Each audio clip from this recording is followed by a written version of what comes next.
Indeed. Let's move to, well, drones. Okay, big story. Of course, a U.S. Reaper drone was forced down, MQ-9 Reaper drone, heading towards Crimea, or what the Russians had allocated as restricted airspace. So there is a deconfliction line, and there is communication between the U.S. and the Russians regarding this. So this is well known. The U.S. is denying it. You reported this story on Wednesday. Is that they don't think they've done anything wrong. This drone was in international airspace, so everything's fine. So the U.S. Air Force reveals the status of downed drone. So they're basically saying now, the U.S. Air Force saying, we don't know the status of the drone. We're not sure. So they're playing very coy about it. And as you'll see, they're really backing off this as being important now. What does that tell you? Usually when they're doing that, it means guilt. It's very important, and they're very worried. Okay, and if you watch the Russian press conference on this, the Cheshire Cat grin of the Russian general suggested that Russia may probably already have possession of this particular drone, and the technology in it could be potentially valuable. And the reason is, Mike, because if this gets reverse engineered, if they took it intact, that means that they're going to have to retrofit or reboot or change the software or the encoding, encryption, whatever, on the whole U.S. fleet. Okay, that could take years if you know how slow the Pentagon elephant of the military-industrial complex. And it's not just US, because of course other countries buy Reapers as well, so it actually exposes the entire NATO fleet. And the other sensitive part about this is these are all controlled by satellite. Okay, so this is a relay from a satellite up and then down to Ramstein or Stuttgart base in Germany. That's where and Djibouti, there's another drone center there, but that's out of range of this operation. Right. This is run out of Germany. So the Russians are reported on this. They say that the Russians have not said they have possession of it. Okay, so they're basically playing aloof on it. So that means I think that they might have it. But let's take a look at what some of the U.S. politicians, the neocons, are going crazy over this, Mike. And they're so incensed that Russia had the temerity to basically challenge the U.S. Control of airspace.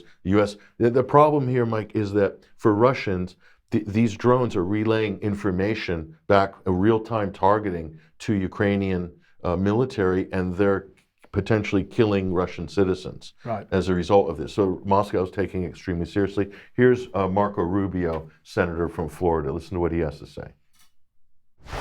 I think our response should be to fly more of these in that area and to potentially have them escorted by U.S. fighter jets who are manned and have the capability to respond. These are unarmed platforms. They're generally out there for reconnaissance, to see what's happening in the ocean, to have a situational awareness of what's going on in the area, totally according to international law. And so I think we should fly more of them. And in many cases, we should be prepared to scramble jets and respond if they are threatened by Russian aircraft. Does he not understand, Marco, who's never served in the military? You want to take American military aircraft and fly them escorting a drone. Do you understand that the only advantages we have in air-to-air combat is long-distance engagement? You see, we don't do dogfights anymore, Marco. It doesn't work that way.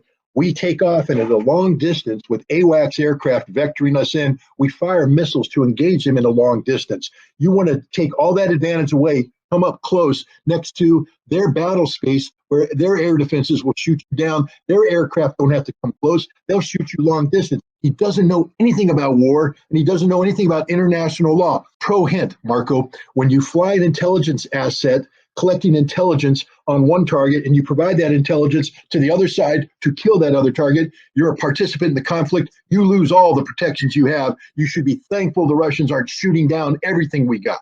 Well, we should hold them accountable. So come back to Lindsey. So that was Mark, and then Scott Ritter, former UN's weapons inspector, talking with Judge Napolitano on his show. But he kind of laid it out there, U.S. fighter jets escorting a drone. Okay, if that's not a provocation, I don't know what is. So, I mean, they might as well have Marco there in his private jet, and they're just escorting Marco as he's testing the Russian air defenses.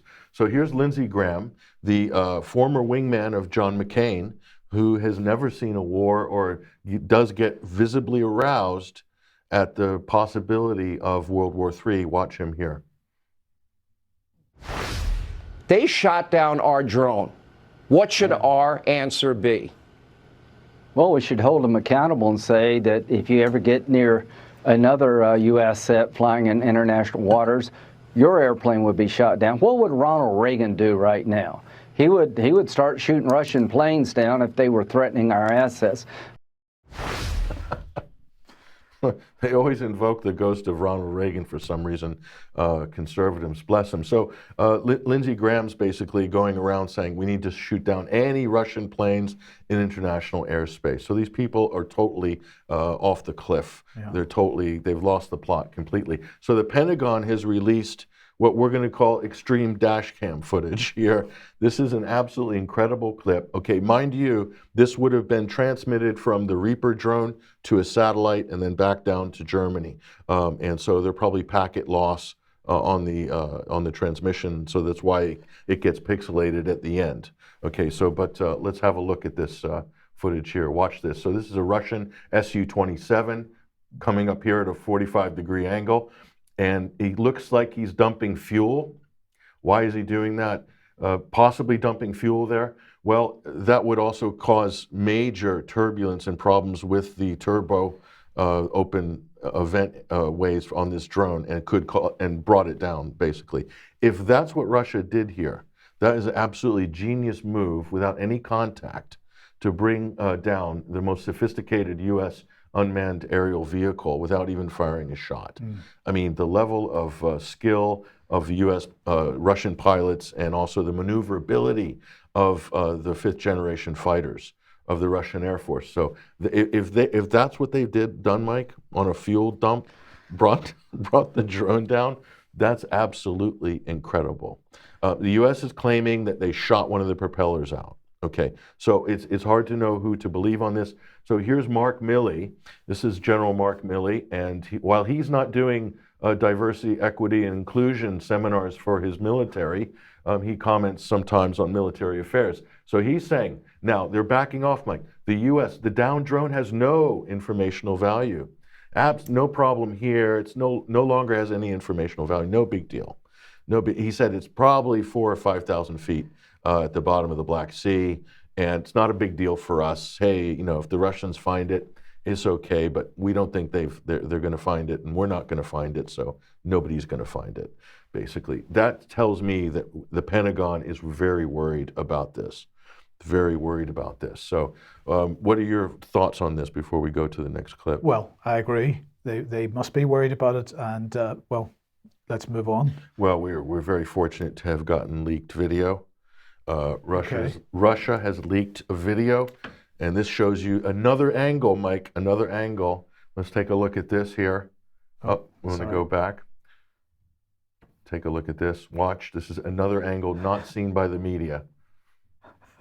This is leaked video. Take a look at this. Putin in some sort of a helicopter type craft. There he goes. Yeah, excellent. Brought it right down immediately. So there it is. That's what really happened. Well, it's about as plausible as the Pentagon's explanation. So there we are. Okay, well, let's move on then, Vanessa.